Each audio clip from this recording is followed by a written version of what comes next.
welcome back to another episode of Daily Breakthrough, and I'm filming today on my new toy, on the DJ Osmo. Look at this, it's really cool, it follows me around. So if this is your first time with us, welcome along today. Remember to subscribe to this channel, and today I'm talking to you from an old list that I created all the way back in 2012. I was on a coaching call just now with one of my favorite clients, and we were talking about how to create new content for her in her business.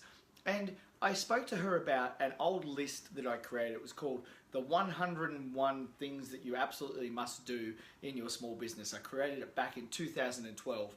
And number one on the list was do not have a split focus in your business.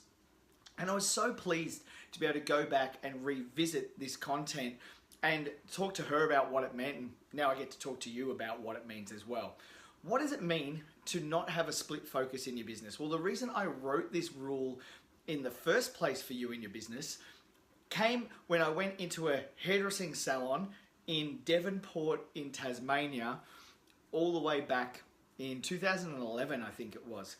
And I went into this salon and they were a great client of mine. They would always buy a lot of color and a lot of shampoo and all those sorts of things from me. And I went in there one day, and where the retail stand was, where all my shampoo and conditioner that I used to sell them was, all of a sudden there were handbags and purses and jewelry and all this sort of thing. Well, I got to thinking about what their business was really about, and they were starting to establish themselves as a brand where they were great colorists and great stylists and really good at putting hair up and all those sort of great things that I suppose you can imagine your hairdresser being good at. And all of a sudden, they were wanting to make themselves well known or renowned as handbag salespeople. Why? Their claim was that it was going to generate for them or bring them more income. My claim to them was that it would distract their clients from their key message and their key focus, which was excellent hair. And their business name had the word obsession in it, and it had the word hair in it. And I'm not going to name their business, but those were two names. And if they're watching, they'll know who I'm talking about. And hello, girls, if you are watching. Great people, and I love them.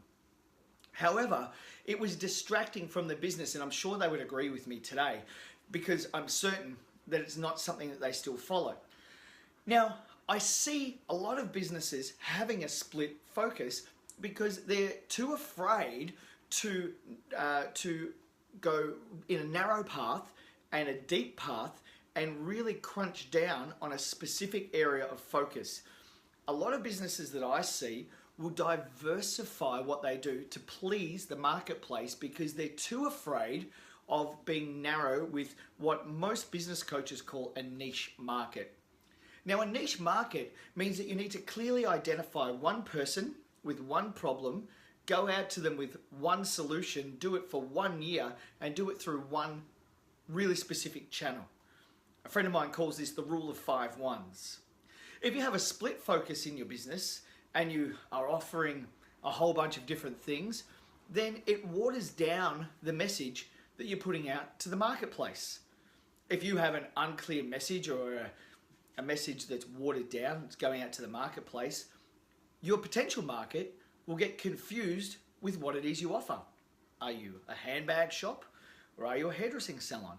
If you win people with handbags, how will you then keep them if you don't intend to keep that product line and you're just doing it for a short-term gain and some short-term dollars? Far better that you focus on increasing your skill set and increasing your level of expertise in the one thing you've decided to focus on in your passion area. What is your area of focus? What is your area of genius?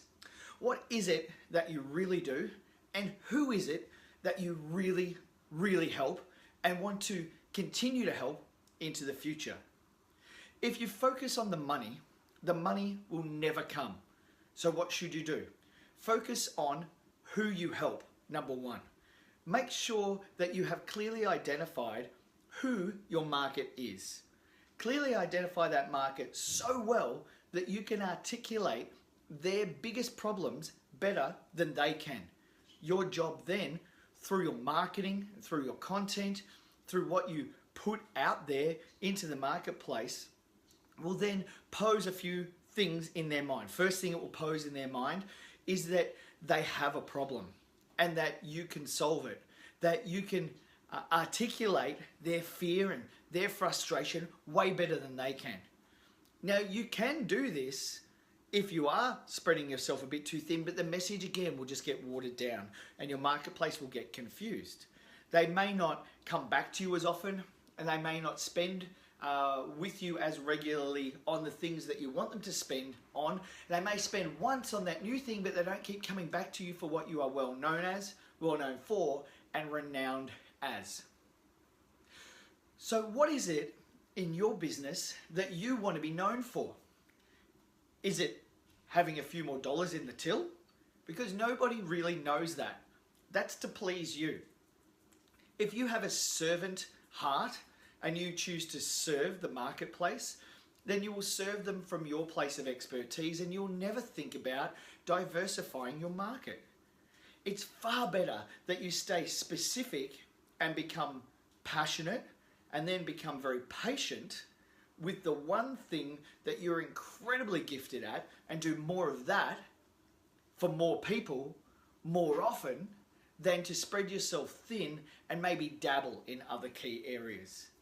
There's a terrific teaching that I offer in my online program, and it's called the Master Dabbler. In fact, I did a video on this a little earlier. I think it was about episode 4. I talk about the Master Dabbler pattern. Why don't you go back and have a look at that and discover for yourself how you can really narrow your focus and stop splitting your attention across many areas. Because as I've said before, if you focus on the money will never come. It's very important, of course, that you have a clear understanding of the figures in your business. That's a must. You've got to know how your business is tracking. So I'm not saying ignore the money. But what I am saying is if you focus only on the money, then you'll make bad decisions about what it is that you're offering to the marketplace. And believe me, I've been there before.